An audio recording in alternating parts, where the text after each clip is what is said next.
Ya, buenas noches. Muchas gracias por su participación. En esta oportunidad, continuando con el programa de psicoprofilaxis obstétrica de las pacientes gestantes del Hospital Nacional Edgardo Rebagliati Martins, vamos a revisar el tema de complicaciones del segundo y tercer trimestre del embarazo.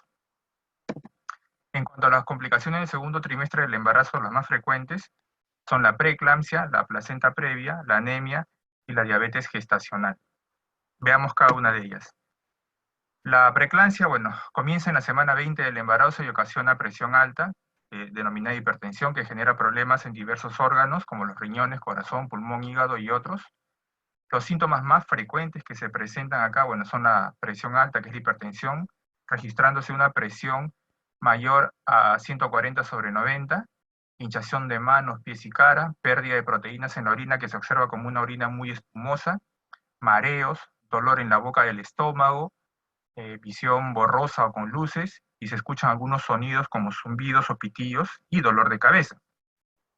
El tratamiento contra este fenómeno o esta enfermedad de esta etapa del embarazo es obviamente con adecuados controles prenatales, y hay que acudir a la emergencia obstétrica cuando se presente algún síntoma, ¿no? Los fármacos se van a usar cuando sean necesarios, y estos son los antihipertensivos. Y hay que mencionar que la complicación de la preeclampsia es la eclampsia, es decir, la presión alta pero asociada a convulsiones, ¿no?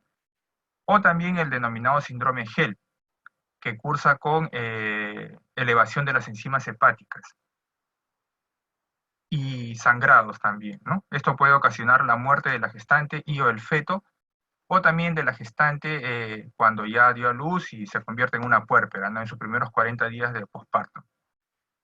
La otra complicación del segundo trimestre tenemos a la placenta previa, y esta se presenta cuando la placenta se sitúa por sí sola delante de la cabeza del bebé y tapa el orificio del cuello uterino, ¿no? Entonces, esta situación es frecuente más o menos hasta la semana 20 del embarazo, porque si no hay una pérdida, pero sin embargo, si a la fecha del parto esa placenta continúa ubicada en ese lugar, el parto vaginal va a ser imposible, y obviamente que la solución va a ser por vía alta, es decir, se va a recurrir a la cesárea. El síntoma cardinal que se presenta es el sangrado vía vaginal y no duele, ¿no? Es un sangrado de tipo indolor. El tratamiento obviamente también es con adecuados controles prenatales, periódicos y con ecografías seriadas que se practican a la gestante, ¿no? Y hay que acudir a emergencia obstétrica cuando se presente un sangrado vía vaginal sin dolor. La otra complicación muy frecuente también del embarazo en esta etapa, en el segundo trimestre, es la anemia, ¿no? La anemia es la disminución de la concentración de la hemoglobina en sangre, y esto se debe a que faltan cualquiera de los tres componentes que forman la hemoglobina. La hemoglobina, por así decirlo, necesita de tres ingredientes para que se forme: el hierro, el ácido fólico y la vitamina B12. En nuestro medio, la anemia que más frecuentemente se detecta o se presenta es por deficiencia de hierro, ¿no? Que es prácticamente un tema nutricional.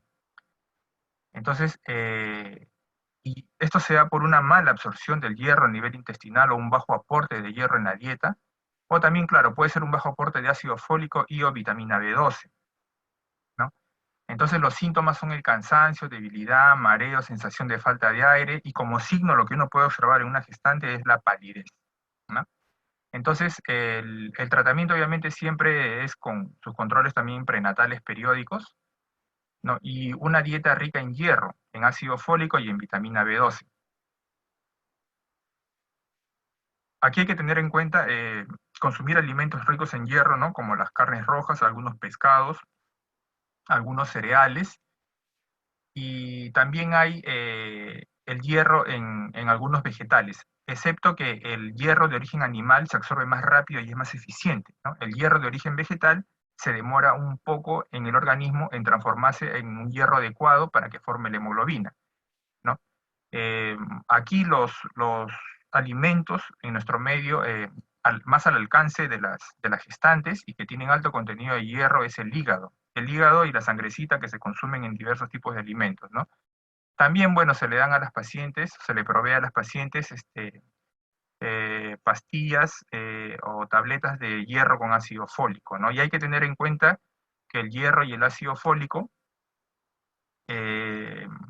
cuando se consume tiene que ser con un jugo o un zumo de naranja o de limón porque se absorbe bien en medio ácido.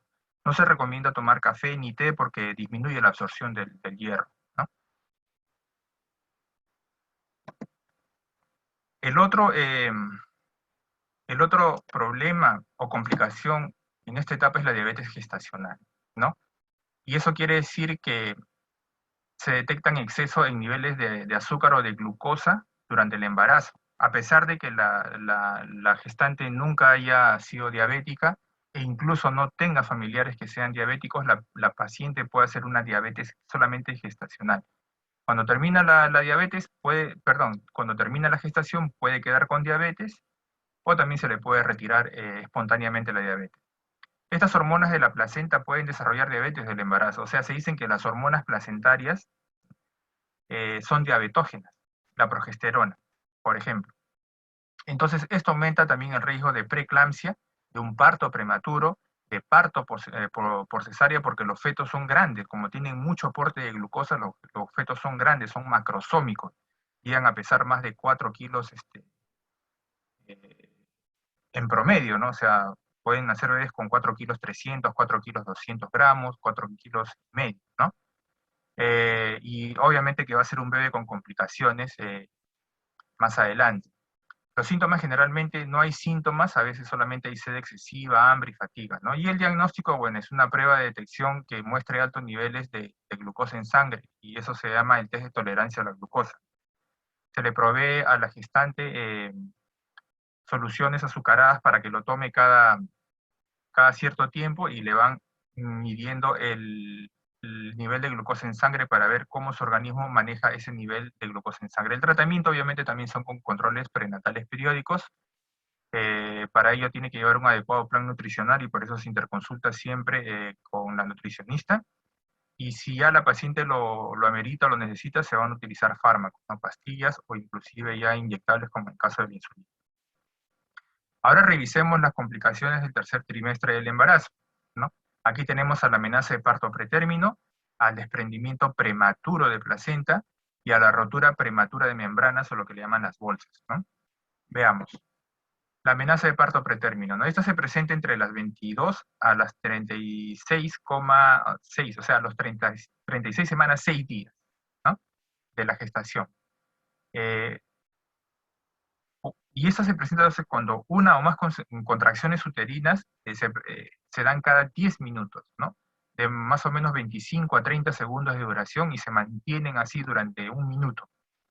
Entonces aquí se presenta lo que se denomina el borramiento, o sea, el adelgazamiento del cuello uterino en la mitad, ¿no? El cuello uterino tiene un cierto grosor, que cada vez que va aumentando el trabajo de parto, eso va disminuyendo, y a la vez que va dilatándose, ¿no? El orificio se va dilatando.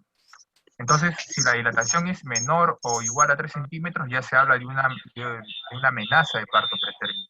Y esta puede presentarse con rotura o no de las membranas, ¿no? De las bolsas o comúnmente también se llama la fuente, ¿no? Entonces, para ello hay que evitar eh, algunos problemas que se detectan durante los controles periódicos también, los controles prenatales periódicos, ¿no? Mínimo una gestante tiene que llegar a término con 9 controles prenatales, 9 controles prenatales, ¿no? Si tiene más, va a ser mucho mejor. Entonces, hay que acudir a la emergencia obstétrica cuando se presente una o más contracciones cada 10 minutos antes de las 37 semanas, ¿no? De gestación. Y bueno, en caso que sea necesario, se pueden usar algunos fármacos que se denominan tocolíticos, o sea, que rompen las contracciones, ¿no? Los signos y síntomas, como hemos mencionado, bueno, pueden ser uno o más contracciones cada 10 minutos, de 25 a 30 segundos de duración, que se mantienen durante 60 minutos. O sea, son contracciones sostenidas, ¿no? Que duran un minuto, que son intensas, ¿no? Y se siente una presión que comienza en la pelvis, muchas se quejan de una presión ahí en la pelvis, dolor en la región lumbosacra, detrás. Hay un dolor también suprapúbico de tipo menstrual, o sea, tipo cólico, y a veces hay excesivo flujo vaginal, que puede ser, digamos, la pérdida del moco, y hemorragia vaginal discreta, a veces, ¿no? Muy bien. ¿Cómo se diagnostica? O sea, esto se debe El diagnóstico se realiza entre las gestantes de las 20 hasta las 36 semanas, 6 días, cuando se presentan una o más contracciones cada 10 minutos, como lo habíamos mencionado, de 25 a 30 segundos de duración, que puede asociarse o no a rotura de membrana, ¿no? Y con una dilatación ya de cervical mayor a 2 centímetros, ¿no? Con el adelgazamiento, o denominado borramiento,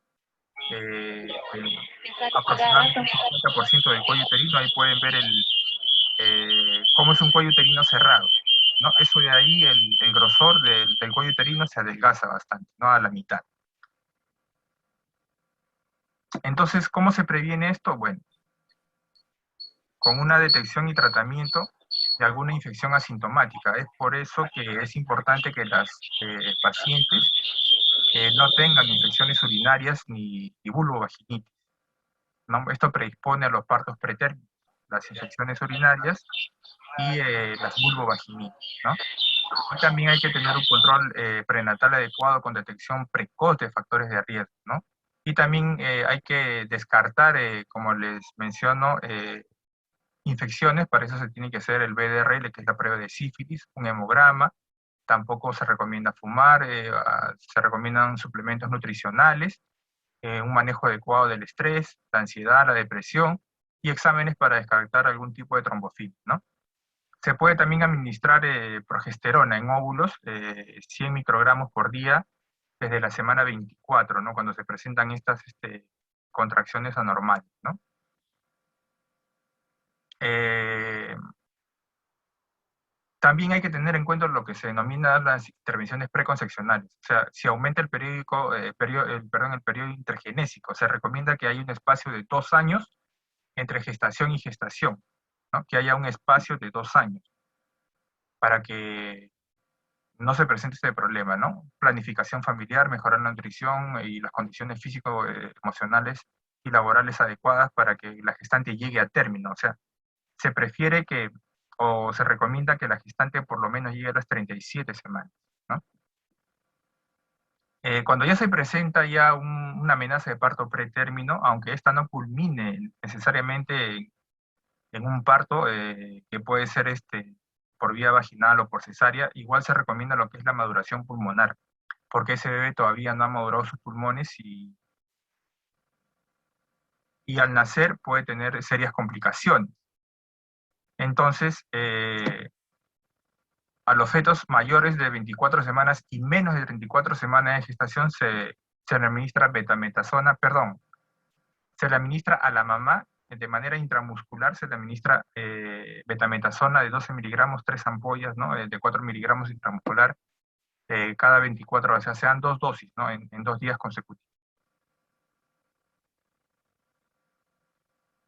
Eso es cuando, o sea, tiene la mamá más de 24 semanas, pero menos de 34. O sea, entre 24 y 34 semanas es ahí donde se tiene que administrar estos corticoides, la betametasona o la dexametasona. El tratamiento, bueno, ¿cuál es de la amenaza de parto pretérmino? Reposo absoluto, reposo en cama, ¿no? O sea, realmente es un reposo, digamos, relativo, porque la mujer sí puede asearse, levantarse, hacer pequeñas actividades, pero ya sí no se recomienda trabajar. Hidratación bioral endovenosa, detección y tratamiento de la infección asintomática, y fármacos tocolíticos si es que se amerita, ¿no? Esos fármacos que eliminan las contracciones. Luego, el otro problema que vamos a ver en el tercer trimestre del embarazo es el desprendimiento prematuro de la placenta. Es decir, o sea, hay un desprendimiento que es normal de la placenta, porque una vez que nace el bebé, la placenta sola se desprende, ¿no? Eso se denomina alumbramiento, y eso es lo normal o lo fisiológico, ¿no? Pero el desprendimiento prematuro de la placenta es cuando se desprende antes de tiempo, ¿no? Y la placenta sabemos que es el nexo entre la mamá y el bebé. La bolsa es la parte que lo cubre, pero la placenta es la parte que lo nutre, que le da el oxígeno y le da todos los nutrientes. Entonces, si se desprende la placenta, prácticamente el bebé no le llega sangre y muere de asfixia, ¿no? Entonces, esto se produce antes de que el bebé nazca. La placenta se puede despegar de la pared del útero como consecuencia de una hemorragia en la zona. ¿Y cuáles son los síntomas? Principalmente un fuerte dolor abdominal. Así llegan las pacientes, ¿no? que pueden ser pretérmino o a término, ¿no? Y ya tienen ya un desprendimiento prematuro de la placenta. O sea, no han hecho trabajo de parto, pero ya tienen un dolor abdominal fuerte. A veces se presenta sangrado, ¿no? Y esta sangre tiene la característica de ser una sangre oscura, ¿no? Un sangrado que sale por la vagina, que se observa vía vaginal. Entonces el feto ya comienza a sufrir hipoxia, ¿no? No se oxigena bien y puede morir. Esa es una verdadera emergencia obstétrica y se tiene que operar inmediatamente, ¿no? Realizar una cesárea. Luego tenemos lo que se denomina la rotura prematura de membranas, o las bolsas, ¿no? Esta es la pérdida de líquido amniótico por vía vaginal. Sabemos de que el bebé está dentro de unas bolsas, ¿no? Y ahí está bañado por el líquido amniótico, ¿no? Un líquido que lo protege al bebé, primero que le transmite una temperatura adecuada, eh, y también sirve como una especie de colchón, ¿no? Amortiguan todas las presiones y los golpes que puede sufrir la barriguita de la mamá. Y también es un medio aséptico, ¿no? Que lo protege de infecciones. Pero cuando se rompen las bolsas, esas membranas, o como también se le denomina coloquialmente la fuente, ¿no? Y pierde el líquido. Dicho sea de paso, este líquido tiene un típico olor a lejía, ¿no? Ya se presenta como un problema en el tercer trimestre del embarazo, ¿no? Y esto si es después de las 20 semanas de gestación, hasta antes del inicio del trabajo de parto, porque lo correcto es que se rompan las membranas, pero cuando ya la mujer está bien a término y está en trabajo de parto, ¿no? Entonces, si se rompe, o sea, si estas membranas se rompen antes de que el feto madure, ¿no? Antes de llegar a las 37 semanas, los gérmenes que están ahí ascienden por el cuello uterino, ¿no? Y pueden invadir el líquido amniótico y causar una infección al feto, ¿no? Entonces el tratamiento, bueno, el tratamiento va a depender de la edad gestacional, ¿no? Entre las 26 y 36 semanas, 6 días, reposo en cama, antibiótico, ¿no? Y control materno fetal estricto, ¿no? Después de las 37 semanas ya se puede culminar la gestación porque después de las 37 semanas ya es un bebé que ha madurado los pulmones, sus pulmoncitos ya pueden nacer, ¿no? Entonces ya se puede culminar la gestación por cesárea.